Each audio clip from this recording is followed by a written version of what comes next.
ಮಹಿಳಾ ಮೀಸಲಾತಿ ಮಸೂದೆಯನ್ನ ಮಂಡಿಸೋಕೆ ಸಂಸತ್ತು ಗುರುವಾರದಿಂದ 3 ದಿನಗಳ ವಿಶೇಷ ಅವಧಿಯನ್ನ ನಡೆಸೋಕೆ ಸಿದ್ಧತೆಯನ್ನ ನಡೆಸ್ತಾ ಇರುವಂತಹ ಸಮಯದಲ್ಲೇ ದೆಹಲಿಯಲ್ಲಿ ನಡೆಯುವಂತಹ ಕಲಾಪಗಳನ್ನ ವೀಕ್ಷಿಸೋಕೆ ದೇಶದಾದ್ಯಂತ ಮಹಿಳೆಯರನ್ನ ಕರೆತರೋಕೆ ಈಗ ಕೇಂದ್ರ ಸರ್ಕಾರ ಬೃಹತ್ ಜನಸಂಪರ್ಕ ಯೋಜನೆಯನ್ನ ರೂಪಿಸಿದೆ. ಈ ಮಹತ್ವದ ಚರ್ಚೆಗಳನ್ನ ಒಂದು ಹೆಗ್ಗುರುತು ಕ್ಷಣ ಅಂತ ಗುರುತಿಸುವಂತಹ ಸಲುವಾಗಿ ಕೇಂದ್ರ ಸರ್ಕಾರ ಇಂತಹ ನಿರ್ಧಾರವನ್ನ ಕೈಗೊಂಡಿದೆ.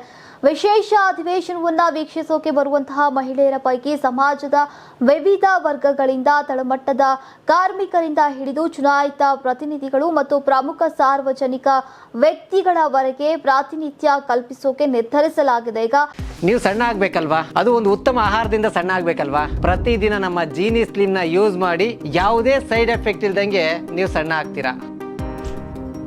ಮಹಿಳಾ ಮೀಸಲಾತಿಯ ಮಸೂದೆಯ ಮೇಲಿನ ಚರ್ಚೆಯ ಸಮಯದಲ್ಲಿ ತೆಲುಗು ದೇಶಂ ಪಕ್ಷ ತನ್ನ ಮಹಿಳಾ ಶಾಸಕರು ಮತ್ತು ನಿಗಮಗಳ ಅಧ್ಯಕ್ಷರು ಮತ್ತು ಮಹಿಳಾ ಸಚಿವರನ್ನ ರಾಷ್ಟ್ರ ರಾಜಧಾನಿಗೆ ಕರೆತರೋಕೆ ಈಗ ಸಿದ್ಧತೆಯನ್ನು ನಡೆಸಿದೆ. ಶಿವಸೇನೆಯು ಕಾರ್ಮಿಕರು, ನೈರ್ಮಲ್ಯ ಕಾರ್ಮಿಕರು, ಸ್ವಸಹಾಯ ಗುಂಪುಗಳ ಸದಸ್ಯರು ಮತ್ತು ಲಡ್ಕಿ ಬಹಿನ್ ಯೋಜನೆಯ ಫಲಾನುಭವಿಗಳು ಸೇರಿದಂತೆ ವಿವಿಧ ಸಾಮಾಜಿಕ ಆರ್ಥಿಕ ಹಿನ್ನೆಲೆಯ ಮಹಿಳೆಯರನ್ನ ಆಹ್ವಾನಿಸ್ತಾ ಇದೆ.